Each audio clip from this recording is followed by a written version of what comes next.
Hi everyone, welcome back to Digital Partners. In today's video, we are going to show you how to change the music length on an Instagram story.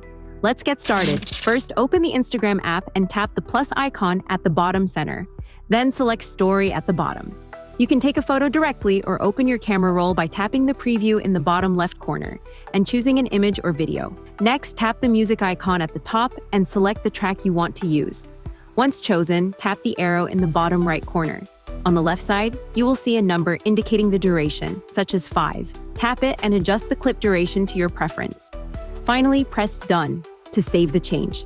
And that's it! Now you know how to change the music length on an Instagram story. We hope this tutorial was helpful. If you have any questions, feel free to drop them in the comments. Don't forget to like, subscribe, and hit the bell so you won't miss our upcoming tutorials. Thanks for watching Digital Partners, and I'll see you in the next video. Bye.